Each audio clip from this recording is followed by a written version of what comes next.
بسم اللہ الرحمن الرحیم۔ پچھلے پروگراموں میں ہم نے والدین کے حوالے سے اور رشتہ داروں کے حوالے سے حسن سلوک کے معاملے پر بات کی تھی۔ سلسلہ گفتگو جو ہے وہ جس پہلو سے چل رہا ہے وہ یہ کہ ایک بندہ مومن کو اپنے اندر کیا خصائص پیدا کرنے چاہیے کہ وہ اللہ کے ہاں مقبول اور مغفرت کا مستحق بنے۔ تو ان میں سے پہلی چیز جو ہے وہ ہم نے یہ بیان کی کہ والدین کے ساتھ حسن سلوک کیا ہے، اس کی حدود کیا ہیں، اس کا معاملہ کیا ہے۔ پھر رشتہ داروں کے حوالے سے صلہ رحمی کا جو ہدایت ہے اس کو ہم نے موضوع بنایا، اور اس میں جو خاص طور پر خونی رشتے ہیں ان کے حقوق کیا ہیں ان کے حوالے سے ہم نے مختصر بات کی۔ آج اسی کو قرآن مجید نے تھوڑا سا پھیلایا ہے۔ یہ جو حسن سلوک کا معاملہ ہے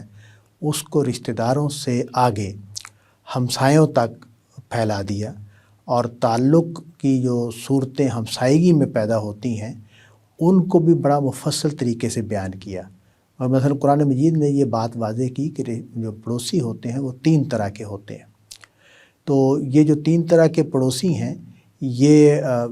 قرآن مجید نے بیان کیا کہ رشتہ دار ہوتے ہیں، غیر رشتہ دار ہوتے ہیں یعنی جن کے ساتھ برادری کا یا خون کا رشتہ نہیں ہوتا، اور اسی طرح وقتی طور پر بھی کچھ لوگ ہمارے ساتھ ہوتے ہیں، جیسے ہم کہیں سفر کر رہے ہیں یا کسی کاروبار کی جگہ پر گئے ہوئے ہیں، یا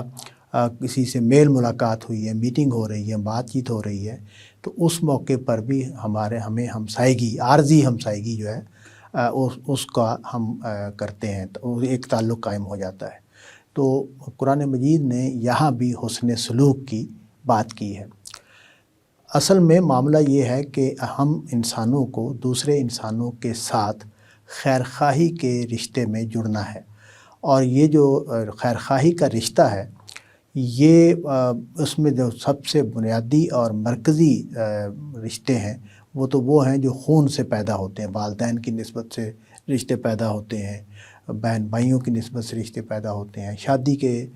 تعلق سے رشتے پیدا ہوتے ہیں۔ تو وہاں تو ہم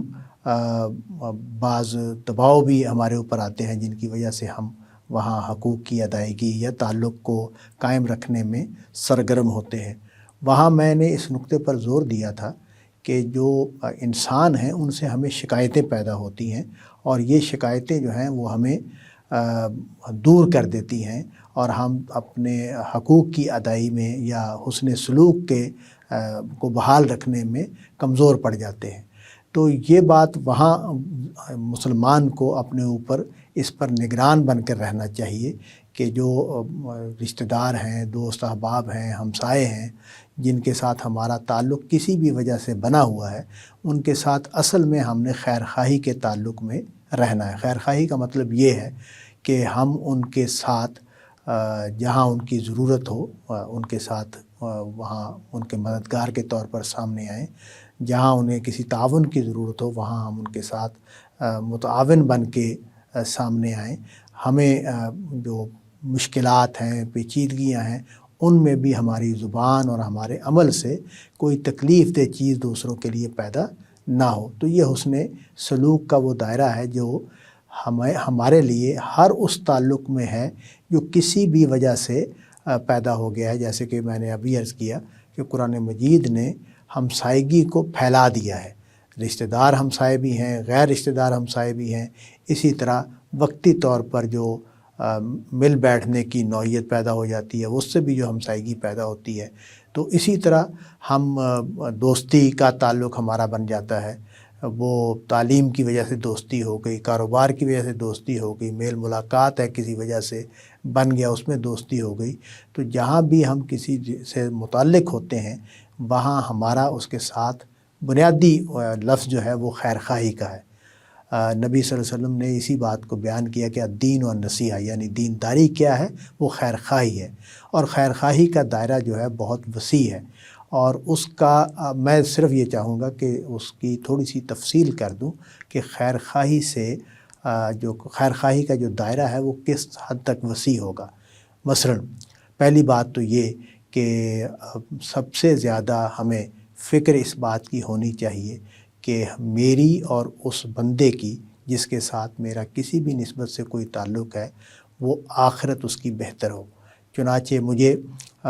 ہر حال میں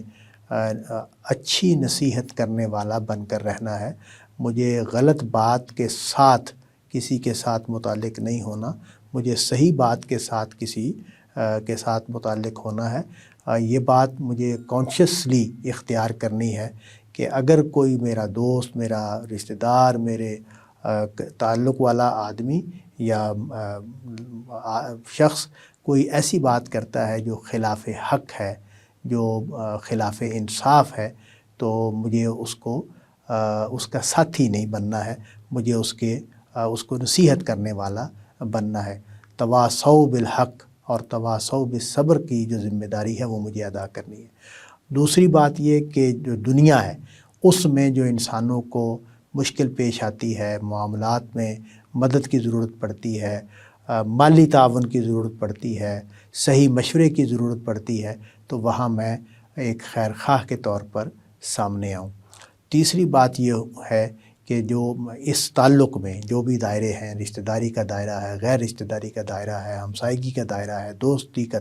تعلق کا ہے، جو بھی میری رشتوں کی نوعیت ہے، اس میں مجھے بڑوں کے ساتھ ادب سے پیش آنا ہے، چھوٹوں کے ساتھ شفقت سے پیش آنا ہے، اور کسی بھی صورت میں جو غیر اخلاقی رویے ہوتے ہیں، جیسے گالم گلوچ ہے یا غیبت ہے یا بدخوئی ہے یا تجسس ہے، عیب جوئی ہے، ان سے مجھے باز رہنا ہے۔ تو یہ جو ہمارا معاشرہ ہے اس میں بطور خاص یہ بیماریاں بہت زیادہ پھیلی ہوئی ہیں، اور لوگ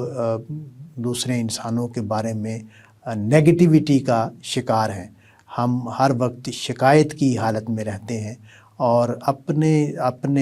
عمل اور اپنی نیت جو ہے اس کے اوپر ہمیں گرفت نہیں ہے، کنٹرول نہیں ہے۔ ہم شیطان کے جو بہکاوے ہیں ان کا شکار ہوتے ہیں، اور لوگوں کے ساتھ ہم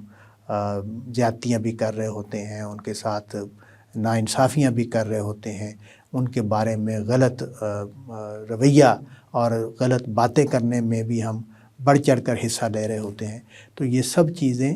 انسانوں کے ساتھ جو خیر خواہی کا ریلیشن شپ ہے اس کے خلاف ہے۔ تو اس وجہ سے اس کی بہت زیادہ اہمیت ہے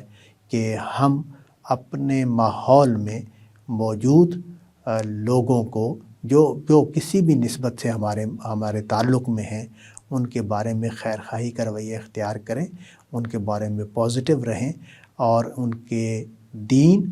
اور دنیا دونوں معاملات میں ان کے ہمدرد، ان کے خیر خواہ بن کر رہیں، اور جہاں بھی میرے طرف سے ان کے لیے خیر کا